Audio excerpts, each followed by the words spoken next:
Bonjour à tous, dans cette vidéo, je vous explique comment déterminer la mesure principale d'un angle. Alors, tout d'abord, et en particulier de l'angle 17π sur 3. Alors, la question, c'est déterminer la mesure principale de l'angle 17π sur 3. Revenons sur la définition de la mesure principale et essayons de la comprendre. Alors, dans votre cours, il est écrit que la mesure principale d'un angle est la mesure de l'angle qui appartient à l'intervalle moins pi, pi. Alors, c'est vrai que ça a l'air comme ça assez abstrait, mais ça l'est absolument pas. Regardez ce qui se passe. Quand vous avez 17π sur 3 et que vous cherchez à placer son point image sur le cercle trigonométrique, qu'est-ce que vous faites?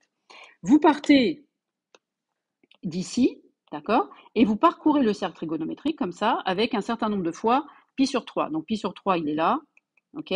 Et quand vous voulez faire 17 fois pi sur 3. Donc pi sur 3, ce sont des parts qui ont cette taille-là. Vous faites une fois, deux fois, trois fois, quatre fois, etc., etc. Et vous vous apercevez que pour faire un tour entier, il y a 6 fois pi sur 3. Donc déjà, pour faire 17 pi sur 3, vous allez avoir à faire deux tours entiers, puisque 17 pi sur 3, du coup, ça fait deux fois un tour, parce que c'est 2 fois 6 pi sur 3, ça fait 12, et auquel il faut rajouter, il va rester du coup 5 pi sur 3. Et c'est comme ça que je sais que le point est ici, parce que je vais rajouter 5 fois pi sur 3. Donc je vais atterrir ici. Pourtant, je dis que la mesure principale, c'est pas 5 pi sur 3, c'est moins pi sur 3. Pourquoi? Parce qu'en fait, la mesure principale d'un angle, c'est le trajet le plus court pour passer de là, donc l'angle 0, jusqu'à, il faut aller du 0 jusqu'au point image A. Et en fait, il faut aller le plus vite possible. Donc en fait, on ne va pas s'amuser à faire tout le tour pour arriver à 5 pi sur 3, on va passer directement par en bas et on va trouver moins pi sur 3. Donc la mesure principale, c'est moins pi sur 3. Alors, dans la définition, c'est pas exactement, enfin, c'est pas comme ça que c'est expliqué, parce que là, vous voyez bien que c'est un peu difficile à dire tout ça.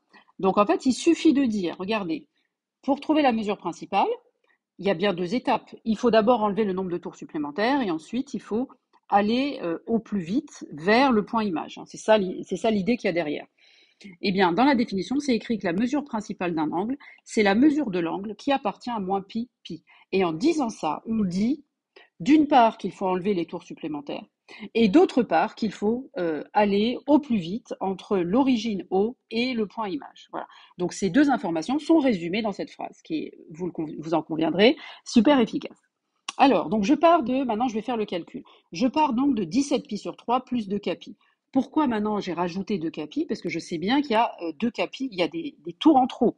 K, c'est le nombre de tours, et 2pi, c'est un tour. Donc ici, je pars de 17 pi sur 3 plus 2 capi, parce qu'en fait, je sais qu'il y a des tours en trop. Parce que s'il n'y en avait pas, 17 pi sur 3 serait déjà dans l'intervalle moins pi, pi, s'il n'y en avait pas en trop. Mais là, il n'y est pas. On voit bien que si vous placez 17 pi sur 3 sur la droite numérique, il est loin, hein, il est après 2 pi, etc. Donc en fait, il n'est pas du tout entre moins pi et pi, qui est la zone verte. Lui, il faut trouver la mesure de l'angle qui atterrit dans la zone verte. Donc, je me dis que je veux forcer 17 pi sur 3 plus 2 pi à être entre moins pi et pi. Je veux le forcer en lui enlevant des tours, hein. K, c'est le nombre de tours. Donc, je pars de cette inégalité-là, une équation. Pourquoi c'est une inéquation? Parce que je cherche quelqu'un, je cherche K, hein. Donc, je vais résoudre cette inéquation. Donc, entre la première et la deuxième étape, qu'est-ce que j'ai fait? Regardez, j'ai divisé par pi tous les membres de cette inéquation. J'ai le droit, parce que c'est un entier, enfin c'est un nombre positif, pardon. Et on a le droit de diviser sans changer le sens des inégalités par un nombre positif. Donc là, c'est bon.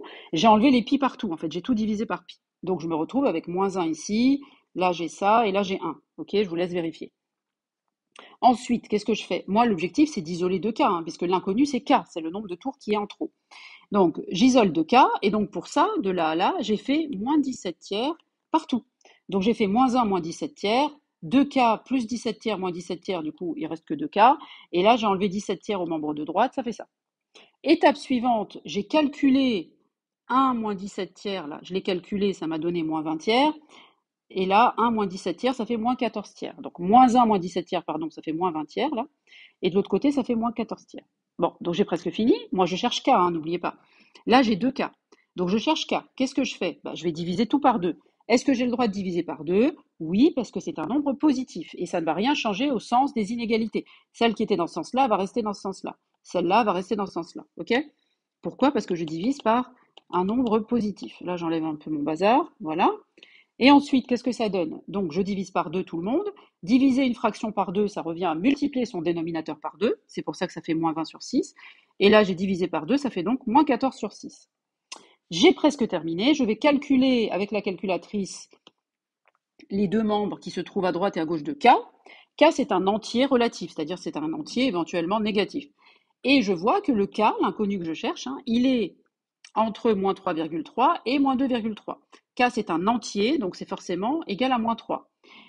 C'est un entier qui correspond au nombre de tours à rajouter ou à enlever. Comme K est négatif, c'est des tours à enlever. Donc ici, je vais enlever 3 tours, ok, et comme ça, je vais tomber directement sur moins pi sur 3. Alors que tout à l'heure, regardez, intuitivement, je n'avais enlevé que 2 tours, et du coup, j'étais tombé sur 5 pi sur 3. Alors après, je l'ai placé, j'ai cherché, j'ai vu que c'était moins pi sur 3. Sauf qu'avec la méthode standard là que je vous donne, on tombe directement sur moins pi sur 3. C'est en ça que c'est super efficace. C'est-à-dire qu'au lieu de bricoler comme on a fait tout à l'heure, on résout l'inéquation et de fait, le cas qu'on va trouver, ça va être celui qui est suffisant pour permettre de tomber directement sur la valeur principale, c'est-à-dire que le nombre qu'on va trouver en faisant 17 pi sur 3 plus 2 k pi, avec k égale moins 3, en faisant cette opération, là, j'ai fait k égale moins 3, donc j'ai fait 17 pi sur 3 plus 2 k pi. Du coup, comme k vaut moins 3, ça fait moins 3 fois 2 pi. Je fais ce calcul et je tombe directement sur moins pi sur 3. Je ne trouve pas 5 pi sur 3 comme j'ai fait tout à l'heure en bricolant. Vous voyez? Donc c'est une méthode super efficace. Pour terminer, je voudrais juste vous dire, si vous êtes devant votre copie, la question en fait c'est juste de savoir démarrer. Dès qu'on vous dit déterminer la mesure principale d'un angle, vous partez de l'inéquation qui est là. Voilà. Vous écrivez l'angle 17 pi sur 3, vous rajoutez 2 k pi. Ça, c'était pas dans l'énoncé, hein. Faites attention, ça c'est moi qui l'ai rajouté. Et ensuite, vous vous dites que vous voulez le forcer à être entre moins pi et pi. Parce qu'en le forçant à être entre moins pi et pi, de fait, vous allez tomber sur la mesure de l'angle qui est à la fois entre moins pi et pi, évidemment, puisque là, c'est bien ce qu'on est en train de résoudre, mais en plus, vous êtes certain d'avoir la mesure principale, d'avoir le trajet le plus court, parce qu'en forçant à être entre moins pi et pi, on a de fait ces deux qualités qui vont être récupérées pour la mesure de l'angle. À la fois à la fois le trajet le plus court et le point image. Vous voyez, donc en fait, c'est super efficace comme méthode. Donc vous devez juste, à mon avis, si vous voulez retenir quelque chose, c'est qu'il faut vous rappeler du début du raisonnement. Il faut savoir qu'on part de là, et ensuite il faut vous dire, il y a certaines étapes qui vont vous permettre d'isoler K. C'est ça qu'il faut que vous reteniez. Et une fois que vous avez isolé K, vous revenez à l'encadré de départ et vous remplacez K par la valeur. Donc ici, j'ai trouvé K égale moins 3. Vous refaites le calcul et vous allez trouver la mesure principale. Voilà les principales étapes du raisonnement pour trouver la réponse à cette question. Voilà, j'espère que cette vidéo vous a plu, qu'elle vous a aidé. Si c'est le cas, mettez-moi un petit pouce, ça m'encourage et ça me montre que ça vous plaît. Si vous avez des modifications à faire, vous trouvez que c'est pas clair, mettez-moi un petit commentaire, je le ferai. Et si vous avez des questions à poser aussi également. Et abonnez-vous surtout si ce n'est pas fait. Ça me permet de voir que vous suivez mon travail. Je vous souhaite une bonne journée. Je vous dis à très bientôt. Au revoir.